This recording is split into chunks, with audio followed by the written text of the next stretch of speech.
Les commandants de la 3e zone de défense, le lieutenant-général Masunzu Pacifique, portent à la connaissance de l'opinion tant nationale qu'internationale que l'armée rwandaise et ses supplétifs du M23 AFC continuent à attaquer les positions occupées par le FARDC en violation des dispositions pertinentes des accords de Luanda et récemment ceux de Dar es Salaam sur le cessez-le-feu immédiat et obligatoire sur toute la ligne de front. Pour la énième fois, il vient d'attaquer les positions de FARDC basées à Iusi et Kalehe Centre dans le territoire qui porte le même nom sur le front du Sud Kivu et à Ndoloma et Lubango dans le territoire de Lubero au front du Nord Kivu. C'est lundi 10 et mardi 11 février 2025 avant d'être repoussé par les vaillants militaires de FARDC qui ne jurent que par la défense de l'intégrité du territoire national. Ces attaques ont causé plusieurs pertes en vies humaines parmi les civils. Les commandants de la 3e zone de défense, tout en dénonçant l'attitude belliqueuse de l'armée rwandaise et ses pantins du M23, soulignent qu'aucune barbarie terroriste ne sera tolérée en cette période et que nos positions seront énergétiquement défendues contre toute attaque d'où qu'elle vienne.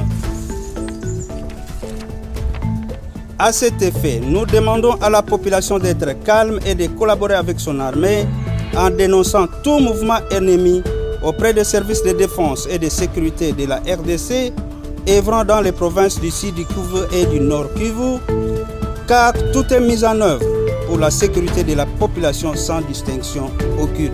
Après avoir entendu le porte-parole des FARDC en Sud Kivu, la situation demeure critique sur le terrain. Les affrontements se poursuivent et la population, déjà lourdement affectée, continue de fuir les zones de combat.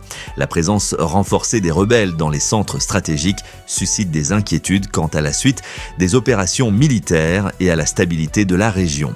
Selon Actualité CD et Kivu Morning Post, d'intenses combats ont éclaté depuis mardi 11 février en plein Kalehe Centre et Iusi, un important centre commercial du territoire. Plusieurs sources confirment que ces deux centres urbains sont passés sous contrôle des rebelles ce mercredi. Les combats ont commencé depuis lundi et se sont intensifiés mardi. Aujourd'hui à 4h, ils ont repris. Vers 9h, les rebelles ont récupéré le chef-lieu du territoire de Kalehe. C'est pareil pour Iusi. Les rebelles sont actuellement au niveau de Kasheke et nos militaires à Kabamba. Entre les deux entités, c'est une distance d'1 heure, a confié un membre local de la Fédération des entreprises du Congo, FEC, à actualité.cd. Des sources locales rapportent que les rebelles occupent des positions stratégiques, notamment le bureau du chef-lieu du territoire et le port de Kalehe.